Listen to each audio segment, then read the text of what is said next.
مدینہ مدینہ مدینہ مدینہ مدینہ مدینہ مدینہ مدینہ رب صلی وسلم دائما ابدا علی حبیبک خیر خلق۔ لوط علیہ السلام کی قوم میں چند برائیاں تھیں۔ نمبر 1، مرد مرد کے ساتھ بدی کرتے تھے۔ چونکہ میرے اس منبر پر میری پشت پر بڑے بڑے اہل علم، اہل عمل، اہل تقوی اور میرے بزرگ بیٹھے ہوئے، اس لیے میں اس کی زیادہ تشریح نہیں کروں گا، لیکن ایک اشارہ دے کر ضرور گزروں گا، کیونکہ آج میرے نوجوانوں میں یہ برائی بہت عام ہے۔ آج دوستی جو لڑکوں سے کی جاتی ہے، نوجوان لڑکے اسی لیے کرتے ہیں کہ خوبصورت لڑکوں کے ساتھ گناہ کر کے نفس کی تسکین کا موقع ملے۔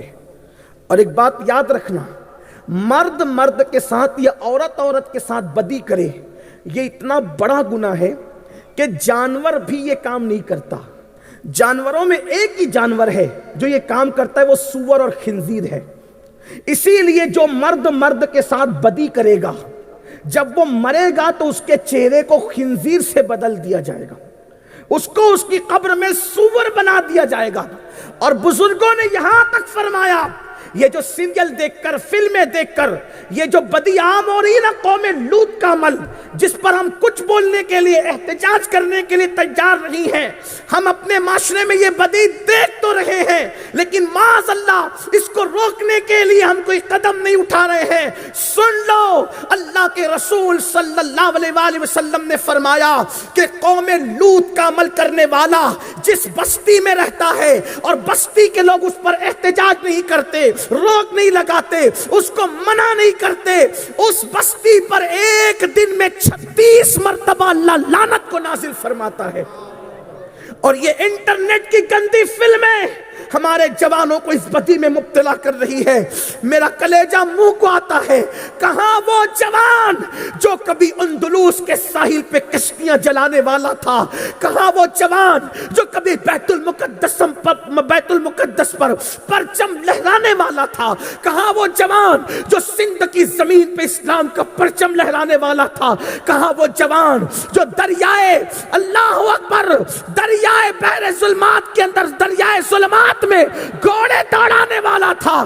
اقبال جیسا مفکر اس جوان کو دیکھ کر کہنے پہ مجبور تھا، دی اذانے کبھی یورپ کے کلیساؤں میں اور افریقہ کے تپتے ہوئے صحراؤں میں، دشت تو دشت ہے، دریا بھی نہ چھوڑے ہم نے، بحر ظلمات میں دوڑا دیے گھوڑے ہم نے۔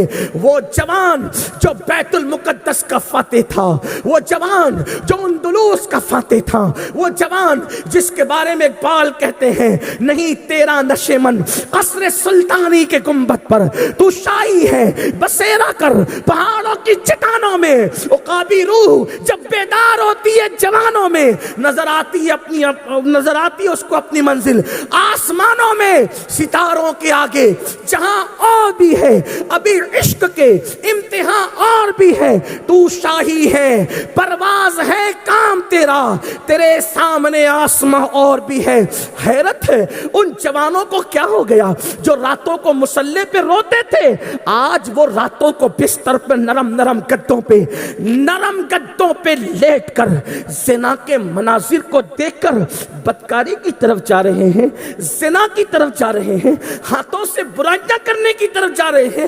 لوگ کہتے ہیں مولانا روزی تنگ کیوں ہو جاتی ہے؟ میں نے کہا اللہ کے رسول سے پوچھ، میں کیا، میری کیا اوقات؟ حضور علیہ السلام فرماتے ہیں جب کوئی شخص بدکاری کرتا ہے، زنا کرتا ہے، بدی کرتا ہے، قوم لوط کا عمل کرے، یہ بدی میں ہی تو ہے، تینوں چیزیں بدی میں، قوم لوط کا عمل، زنا اور ہاتھوں سے اپنی طاقت کو برباد کر دینا۔ اشاروں کی زبان میں کہہ رہا ہوں، لیکن مجھے اچھا نہیں لگتا، بڑوں کا لحاظ، مگر کیا کروں، کیونکہ نوجوان میرے پاس آ کر کے کہتے ہیں ہم برباد ہو گئے۔ لوگ کہتے ہیں لنگڑے لولے بچے کیوں پیدا ہوتے دنیا میں، پتہ ہے 3% لنگڑے لولے بچے اللہ کے امتحان کے طور پہ پیدا ہوتے ہیں، بس اللہ چاہتا ہے کہ پیدا ہو تو ہو جائے، لیکن 97% جو لنگڑے لولے بچے پیدا ہوتے ہیں نا، جن لوگوں نے شادی سے پہلے زنا کیا ہوتا ہے اس کی وجہ سے پیدا ہوتا ہے، یا شادی سے پہلے انہوں نے بدکاری کی ہوتی ہے اس وجہ سے پیدا ہوتا ہے۔ اسی لیے ہمارے بزرگوں کا طریقہ ہے کہ جب وہ نکاح پڑھانے جاتے تو پہلے دولہا دلہن سے توبہ کرواتے، تاکہ آج سے پہلے کوئی برائی کی ہو تو اس کا اثر آنے والی زندگی پر نہ ہو۔ لوگ کیا سمجھتے ہیں؟ اللہ کے رسول علیہ السلام فرماتے ہیں بدکاری کرنے والا 3 چیزوں سے دنیا میں گزرتا ہے۔ نمبر 1، اس کے چہرے سے ایمان کا نور چھین لیا جاتا ہے۔ آج کاسمیٹک آئٹم جتنے بک رہے ہیں، صابن لے لو، فیس واش لے لو، یہ لے لو، وہ لے لو، اور آدمی گھر کے کرانے سے زیادہ کاسمیٹک آئٹم پہ خرچہ کر رہا ہے تاکہ چہرہ اچھا دکھے، باڈی اچھی دکھے، یہ اچھا دکھے۔ اللہ کے رسول علیہ السلام فرماتے ہیں بدکارو، تمہارے چہرے سے ایمان کا نور چھین لیا جاتا ہے جب تم بدی کرتے ہو۔ کچھ بھی کر لو، کتنے بھی چہرے بنا لو، مگر وہ ایمان کا نور تمہاری پیشانی میں نہیں ملے گا اگر تم نے بدی کی ہے۔ آج سے 50 سال پہلے دادا جان کون سا کاسمیٹک آئٹم استعمال کرتے تھے، کون سا کریم استعمال کرتے تھے، کون سا فیس واش استعمال کرتے تھے؟ ارے بڑھاپے میں ان کا چہرہ جتنا اچھا دکھتا تھا، آج اتنا اچھا چہرہ ہمارے جوانوں کا جوانی میں نہیں دکھتا۔ یہ آنکھیں بجھی بجھی کیوں؟ یہ آنکھیں سونی سونی کیوں ہیں؟ یہ آنکھوں پر ہوائیاں کیوں اڑ رہی ہے؟ یہ چہرے کیوں افسردہ ہے؟ ان چہرے پر خاک کیوں اڑ رہی ہے؟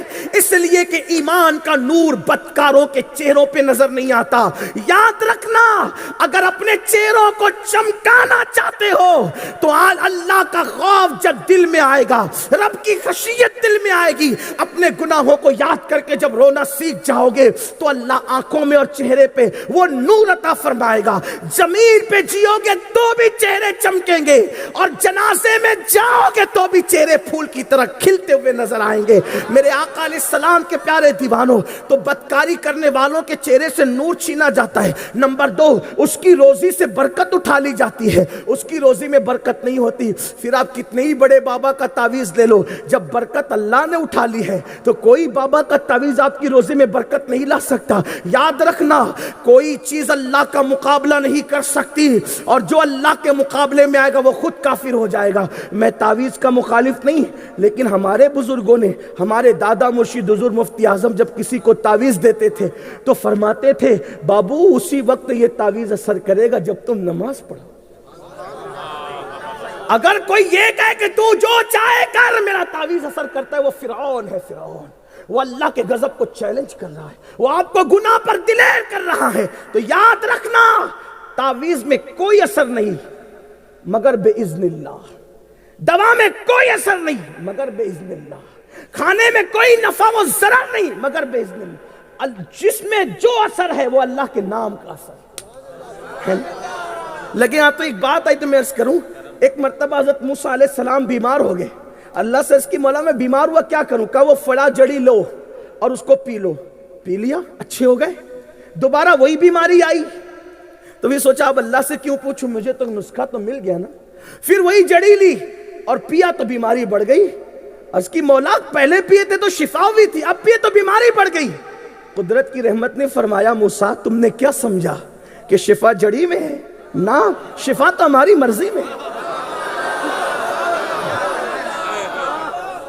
جب ہم چاہتے ہیں تو زہر بھی تریاک ہو جاتا ہے، اور جب ہم چاہتے ہیں تو پھر تریاک بھی زہر ہو جاتا ہے۔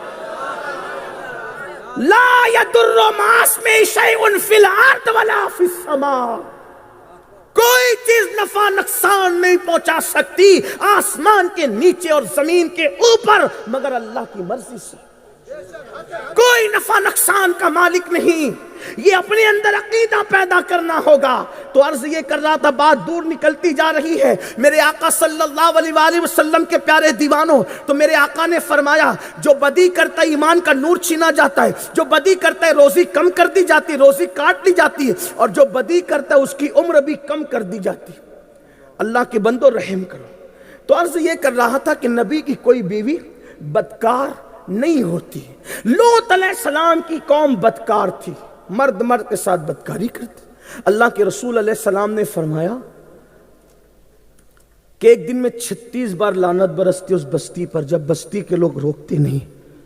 ہاں، اور ایسے لوگ کہیں بھی مرے، کتنا بڑا نقصان ہے دیکھو، ایسے لوگ کہیں بھی مرے، ایک رات ان کی قبر میں نہیں گزرنے پاتی، رات گزرنے سے پہلے فرشتے اس کو اٹھاتے ہیں، اٹھا کر کے اس کے لاشے کو وہاں لے جا کے پھینک دیتے ہیں جہاں قوم لوط پر عذاب آیا تھا، پتھر برسے تھے. یعنی اگر قوم لوط کا عمل کرنے والا مرے گا کلکتہ میں تو کلکتہ میں نہیں رہے گا، اس کو اٹھا کے وہاں لے جایا جائے. ہائے ہائے ہائے، ان بدکار لوگوں کے درمیان کتنا بڑا نقصان ہے، کتنا بڑا نقصان. ہائے میری قوم، اللہ کے بندو، اللہ سے ڈرو، اللہ کی طرف. گناہ میں کوئی عزت نہیں، کوئی سکون نہیں، کوئی وقار نہیں، گناہ میں کوئی برکت نہیں ہے. تو پھر کیا ہوا؟ قوم لوط نے عمل کیا. ان کا ایک فعل اور بھی تھا، وہ تالی بجاتے تھے. ان کا ایک فعل اور بھی تھا، وہ سیٹی بجاتے تھے. ان کا ایک فعل اور بھی تھا، تفسیر میں آیا کہ وہ پیٹ کی گیس کو زور سے ہنسی مذاق میں خارج کرتے تھے. 4 گناہ تھے. لوط علیہ السلام نے ان کو سمجھایا تو انہوں نے کہا تو بڑا پاک باز بنتا ہے، با حیا بنتا ہے، ہم تجھے بستی سے نکال دیں گے. حضرت لوط کی توہین بھی کی. ٹھیک، اس کے بعد کیا ہوا؟ اللہ نے فرمایا لوط، توجہ کرنا، اللہ کس کس کو عذاب دیتا ہے؟ بے نیاز ہے وہ، جسے چاہے پکڑے. ہاں، اس سے کبھی آپ بے خوف مت ہونا. جب تک یہ دونوں پیر جنت میں نہیں پہنچ جاتے آپ بے خوف نہیں ہو سکتے. یہ بات یاد رکھنا. جب تک یہ دونوں پیر جنت، آپ کتنے ہی بڑے باپ کی اولاد ہو، ولی کی اولاد ہو، صحابی کی اولاد ہو، نبی کی اولاد ہو، آپ کس کی بھی اولاد ہو، وہ اگر خفیہ تدبیر کرنا چاہے تو پھر وہ چھوڑے گا نہیں. یہ بات یاد رکھنا. یہ میں اہل سنت کے اسٹیج سے کہہ رہا ہوں. اگر آپ کو برا لگے آپ مجھ سے بات کرنا، میں قرآن کی روشنی میں بات کروں. یہ جو بنی اسرائیل کے چہرے بندر اور سور کی طرح کیے گئے، ان علماء سے پوچھو وہ کون تھے. آج نبی کی اولاد ہونے میں کسی کے نسب پر آپ مناظرے اور بحث کر سکتے ہیں، لیکن جن کے چہرے سور اور بندر کی طرح ہوئے تھے ان کے نبی کی اولاد ہونے میں کوئی شک ہے آپ کو؟ کیونکہ اللہ ان کو بنی اسرائیل کہہ رہا ہے، اور اسرائیل ہے یعقوب علیہ السلام کا لقب. تو یعقوب نبی تھے کہ نہیں تھے؟ جب وہ نبی کی اولاد ہو اور پاپ کرے تو اللہ ان کے چہرے سور اور بندر کی طرح کر سکتا ہے. تو آپ کون نبی کی اولاد؟ آپ کے باپ داداؤں میں کون نبی ہے؟ یہ اللہ کی خفیہ تدبیر. قرآن میں دیکھو، قرآن سے بھاگتے پھرتے اور کہانی قصوں کی طرف جا رہے ہو. یہ شعر سن لو اور جنت میں چلے جاؤ. جنت میں بانٹتے ہو جلسوں کو، جنت بانٹتے ہو جلسوں میں. جو جنت بانٹ رہا ہے وہ قذاب. کیا اس کا خود کا جنت میں جانا یقینی ہے؟ ہم نے جلسوں کو کیا بنا لیا؟ جو قوم گناہ پہ اتنی دلیر ہو کہ سود جس قوم میں عام ہو جائے، جس قوم میں زنا عام ہو جائے، جس قوم میں پاپ عام ہو جائے، اس قوم کو ہم جلسوں سے جنت بانٹیں گے؟ ہم کہاں ہیں؟ کتنی دور ہیں؟ اور جب کوئی یہ رونا روئے تو لوگ کہتے ہیں یہ وہابی ہو گیا. قرآن کی بات کرنا کیا وہابیت ہے؟ ارے ہم اور آپ کیا، اللہ کے رسول نے چند جوان لڑکوں کو ہنستے دیکھا، کہا لگا کے فرمایا کہ تو جنت میں جانا تیرا یقینی ہو گیا؟ کہا نہیں یا رسول اللہ. کہا جو جنت میں جانا جس کا یقینی نہ ہو اور پھر وہ ہنسے تو مجھے تعجب ہوتا ہے. حضور نے ان کے ہنسنے پہ تعجب فرمایا کہاں ہو سنی ہو؟ اپنی آخرت کے ساتھ مذاق نہ کرنا. دنیا میں پہلی اور آخری بار آئے ہو، یہ پہلا اور آخری چانس ہے، اس کو مت گوانا میرے بھائی. میں اگر تم میرے قریب ہوتے اور تم کہتے کہ تمہاری زندگی تمہارے قدم پکڑنے سے سنور جائے گی تو میں تمہارے قدم پکڑ لوں. اپنا نقصان کر رہے ہو. یہ زندگی میں پہلی اور آخری بار چانس دیا اللہ نے. اس سے پہلے ہم دنیا میں کبھی نہیں آئے تھے.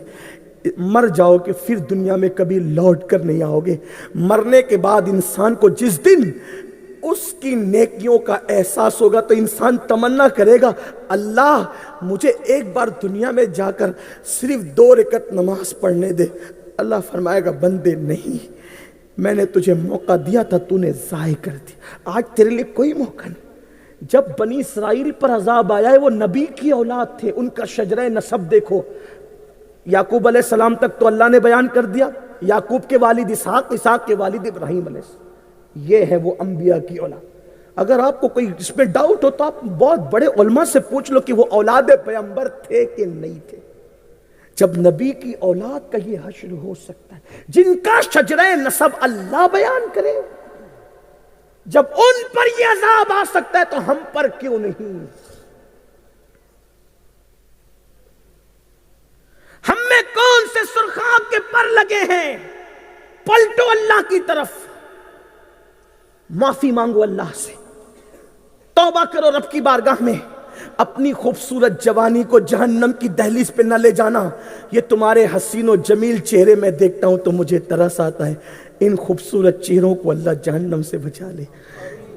جو چہرے مئی کی دھوپ برداشت نہیں کرتے، یہ لڑکے جہنم میں اپنے چہرے جلا رہے ہیں، نماز نہ پڑھ کے زنا اور بدکاری کی طرف جاتے۔ حد ہے، اپنے آپ پہ رحم کر لو مسلمانوں، میری قوم کے جوانوں۔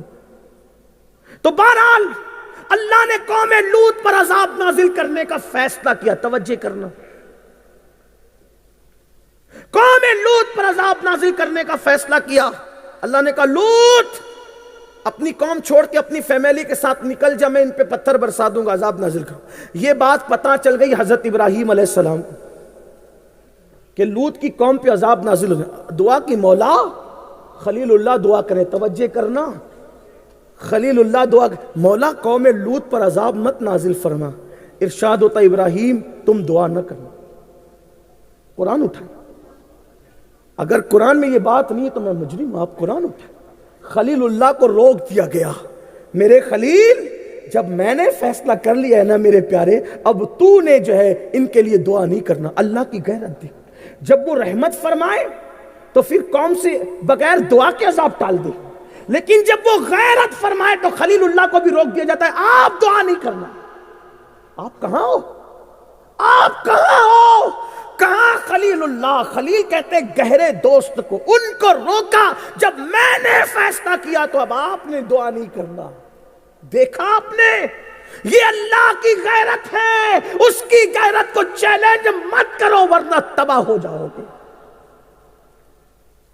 پھر اللہ نے کہا آپ اپنی فیملی سے کہہ دے کہ کوئی ان سے ہمدردی نہیں کرے گا، جب میں ان پہ پتھر برساؤں گا نا ان سے کوئی ہمدردی نہیں کرے گا، نکل جاؤ پوری بستی سے۔ حضرت لوط علیہ السلام کی جو بیوی تھی، اب قوم کی محبت کس کے دل میں نہیں ہوتی؟ برادری کی محبت کس کے دل میں نہیں ہوتی؟ جب لوط علیہ السلام نکلے گھر والوں کو کہا بھئی کوئی پیچھے مڑ کے نہیں دیکھنا۔ جب پتھر برس رہے تھے، پتھر برستے تھے تو سر پہ پڑتے تھے اور چیرتے ہوئے پاخانے کے مقام سے نکل جاتے تھے۔ جب ان پر یہ عذاب آیا نا تو لوط علیہ السلام کی بیوی ان کے کسی گناہ میں شریک نہیں تھی، نہ ان کی بدی میں، نہ تالی میں، نہ سیٹی میں، نہ وہ دوسرے چوتھے عمل میں، ان چاروں میں سے وہ کوئی جرم نہیں کرتی تھی۔ ٹھیک تھی لوط علیہ السلام کے گھر میں۔ توجہ کرنا میرے بھائی، جو تو کہتا ہے نا اللہ کریم ہے، اللہ کریم، بے شک اللہ کریم ہے، لیکن وہ غیور بھی ہے، وہ غیرت والا بھی ہے۔ جب لوط علیہ السلام کی بیوی نے تھار تھار تھار پتھروں کے برسنے کی آواز سنی تو پیچھے مڑ کے کہا ہائے میری قوم۔ کن کو کہا؟ ان پاپیوں کو، ان مجرموں کو جو پاپ اور بدی کرتے تھے۔ پیچھے مڑ کے کہا ہائے میری قوم، وہ اس گناہ میں شریک نہ تھی، لیکن جو پتھر ان پہ برس رہے تھے، جب ان کی ہمدردی کی اس عورت نے، اللہ نے وہی پتھر اس پہ بھی برسا کے اس کو بھی ہلاک کر دیا۔ جب نبی کی بیوی پہ پتھر برس سکتا ہے گناہ کرنے کی وجہ سے نہیں، گنہگاروں کی ہمدردی کرنے کی وجہ سے۔ ہم کہاں ہیں میرے بھائی؟ اب آپ سوچو اور جا کے گھر غور کرنا، یہ جو تم سوچتے ہو نا کہ اللہ کریم ہے، بے شک وہ کریم ہے، لیکن وہ غیور بھی ہے۔ ایک اور بات، اب اللہ ہم سے راضی ہے کہ ناراض؟ جو میں نے شروع میں کہا تھا یہ دیکھنا ہوگا، اللہ راضی ہے کہ ناراض، اس پہ غور کریں۔ بنی اسرائیل میں ایک شخص تھا، وہ بہت پاپ کرتا تھا، گناہ کرتا تھا، عیاشی اور آوارگی کرتا تھا۔ ایک دن اس نے اپنے دوستوں میں کہا یار میں کتنے گناہ کرتا ہوں۔ جیسے آج کل نہیں لڑکے فخر سے جب کوئی گناہ کر کے آتے تو دوستوں میں بیان کرتے، حالانکہ جو گناہ کر کے بیان کرے وہ ڈبل گنہگار، ایک تو گناہ کا اور ایک تو اظہار گناہ کا۔ اظہار گناہ بھی گناہ ہے، ٹھیک؟ لوگ فخر سے کہتے ہیں میں ایسا کر کے ہوں، دوستوں میں بیان کرتے ہیں۔ اللہ کی پناہ، اللہ رحم فرمائے۔ تو اس نے فخر سے کہا دیکھو میں کتنے گناہ کرتا ہوں، لیکن اللہ مجھ پہ عذاب نازل نہیں کرتا۔ توجہ کریں، یہاں سے لے کے وہاں تک میں بھی اور آپ سب بھی، میری قوم کے جوانوں، خدا تجھے کسی طوفان سے آشنا کر دے کہ تیری بحر کی موجوں میں اضطراب نہیں۔ اللہ دلوں میں انقلاب پیدا کر دے اس محفل سے، اللہ والوں کی برکت سے۔ حضور علیہ السلام کے ذکر پاک کی برکت سے اللہ دل بدل دے. اگر ہمارے دل بدل گئے تو اتنے ہی نوجوان پورے ملک میں انقلاب کے لیے کافی ہے. انقلاب کے لیے بہت زیادہ لوگوں کی ضرورت نہیں ہے. اللہ اکبر. تو جب اس نے کہا نا کہ میں کتنے جرائم اور گناہ کرتا ہوں لیکن اللہ کا عذاب مجھ پر نہیں آتا، تو اللہ نے اس دور کے نبی پر وحی نازل فرمائی. کہا اس بدبخت سے جا کے پوچھو کیا کبھی اس کو میری یاد میں رونا نصیب ہوا؟ کیا اس کو کبھی میری بارگاہ میں کھڑے ہو کے عبادت کرنا نصیب ہوا؟ کیا اس کے دل میں اس نے کبھی نرمی محسوس کی؟ جب وہ نبی وہاں پہنچے اور کہا تو کہتا اللہ نے تجھ پہ عذاب نازل نہیں کیا اتنے پاپ کرنے کے بعد، اتنے جرائم کرنے کے بعد، تو اللہ تجھ سے پوچھتا ہے کیا کبھی تجھے اللہ کے لیے رونا نصیب ہوا؟ کیا کبھی تجھے اللہ کی عبادت کی توفیق نصیب ہوئی؟ کیا تو نے اپنے دل میں کبھی نرمی محسوس کی؟ اس نے کہا نہیں، نہ کبھی مجھے اللہ کے لیے رونا آتا ہے، میرے دل میں تو میں سختی محسوس کرتا ہوں، اللہ کی عبادت کی طرف کبھی میری طبیعت مائل نہیں ہوتی. تو اس دور کے نبی نے کہا بدبخت، اس سے بڑھ کر اللہ کا عذاب کیا ہوگا؟ اس لیے کہ اللہ جس سے ناراض ہوتا ہے اس سے لقمہ نہیں چھینتا، اللہ جس سے ناراض ہوتا ہے اس سے عبادت کی توفیق چھین لیتا ہے. اب مجھے بتاؤ ہم سے اللہ راضی ہے کہ ناراض ہے؟ کورونا کی وبا آئی، اللہ اکبر، قہر مچا کر کے چلی گئی. قیامت سے پہلے قیامت صغری آئی. بیٹے نے باپ کو کاندھا نہیں دیا، باپ نے بیٹے کو کاندھا نہیں دیا، بیوی شوہر کے جنازے پہ نہ جا سکی. تم یہ سب دیکھ کر بھی نہیں سدھرے؟ تمہاری زندگی میں انقلاب نہیں آیا؟ پھر وہی کانوں میں ایئر فون لگا کر گانے، پھر وہی عورتوں پہ بدکاری کی نظریں، وہی عورتوں پہ بدی کی نظریں، وہی مسجدوں سے دوری، وہی اللہ سے دوری. میرے عزیز کب تک اللہ سے دور رہے گا؟ میری آخری بات اب اپنے دل کے کانوں سے سن لو. آؤ میرے اللہ کی طرف پلٹ آؤ.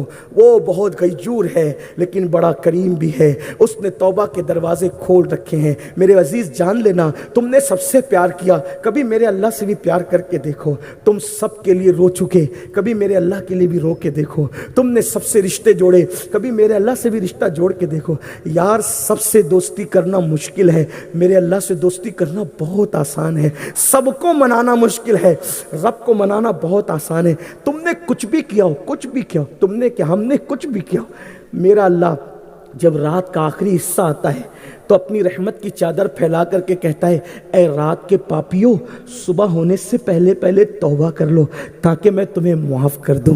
اور جب شام ہوتی ہے تو سورج غروب ہونے سے پہلے رحمت کی چادر پھیلا کر کے کہتا ہے اے دن کے پاپیو، آؤ نا معافی مانگ لو تاکہ میں تمہیں معاف کر دوں. آؤ معافی مانگ لو. کتنا کریم ہے نا، خود کہتا ہے معافی مانگ تاکہ میں تجھے معاف کروں.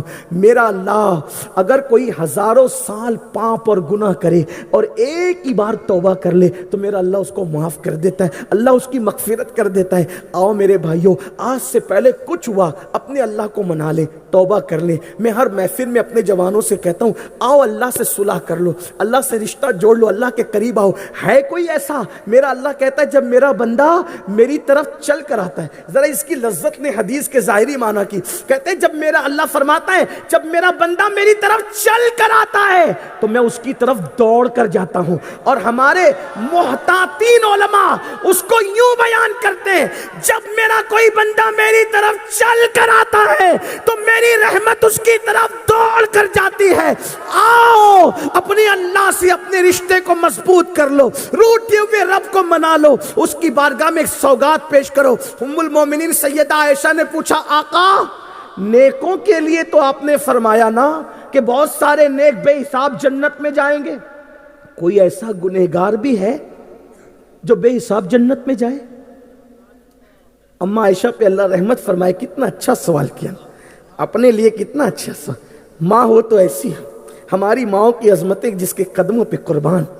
آقا بہت سارے نیکوں کے بارے میں کہا وہ بے حساب جائے گا، وہ بے حساب. کوئی گنہگار بھی بے حساب جنت میں جائے گا؟ کوئی گنہگار بھی بے حساب جنت میں جائے گا؟ آقا نے فرمایا ہاں عائشہ، جو رات کی تاریکی میں اکیلے میں اپنے گناہوں کو یاد کر کر کے روتا ہوگا اللہ اس کو بے حساب جنت میں داخل فرما دے گا. پیسوں کے گم ہو جانے پہ بہت رو لیا، دوستوں کی جدائی پہ بہت رو لیا، کاروبار میں نقصان ہونے پہ بہت رو لیا, ایگزام میں ناکام ہونے پہ بہت رو لیا, اب کبھی اپنے گناہوں پر بھی رو کر کے دیکھو کتنا سستا سودا ہے. وہ تو نہایت سستا سودا بیچ رہے ہیں جنت کا, ہم مفلس کیا مول چکائیں, اپنا ہاتھ ہی خالی ہے. ایک روایت اپنے الفاظ کے جامع میں پڑھ کے بات ختم کر دوں. آؤ, کتنا بھی گناہ کیا, جو کیا توبہ کریں, سچی توبہ. اچھا توبہ کیا ہے؟ استغفار کی تسبیح لے کے بیٹھنا, اس کا نام توبہ نہیں. کان کھچنا, گال پیٹنا, اس کا نام توبہ نہیں. توبہ کیا ہے؟ اللہ سے عہد کیا, مولا میں نے گناہ کیا تھا مجھے معاف کر, اب نہیں کروں گا, یہ توبہ ہے. اور پھر اس راستے کبھی مت جانا. جیسے بکری کے تھن سے دودھ نکلنے کے بعد دوبارہ اسی سوراخ سے کبھی دودھ تھن میں جا سکتا ہے؟ تو جیسے بکری کے تھن سے دودھ نکل کر دوبارہ اسی سوراخ سے نہیں جاتا, ایسے ہی گناہ سے نکلنے والا پھر دوبارہ گناہ کے راستے پہ نہ جائیں, اسے کہتے توبہ. اور جو ایسی توبہ کرے اللہ اس کے بارے میں کہتا ہے ان اللہ یحب التوابین, ایسی توبہ کرنے والوں کو اللہ اپنا محبوب بنا لیا کرتا ہے, اللہ اپنا ولی بنا لیا کرتا ہے. جو روایت پڑھنی تھی وہ یہ پڑھ دیتا ہوں مختصر الفاظ میں, اپنے الفاظ کے جامع میں. مجھے بہت پسند ہے کیونکہ میں خود گنہگار ہوں, تو مجھے معافی کی باتیں بہت پسند, مجھے بہت پسند ہے. اور اللہ معافی کی اور رحمت کی باتوں کو پسند کرتا, کیونکہ میں آپ کے ساتھ ہوں, آپ لوگ مجھ سے بہت اچھے ہو. یہ تو علماء نے بٹھا دیا بیان کرنے تو بیٹھ گیا, لیکن آپ مجھ سے اچھے ہو. میں تو سوچتا ہوں کہ آپ کے صدقے اللہ مجھے جنت عطا کرے. آپ بہت اچھے, حضور کی امت ہو,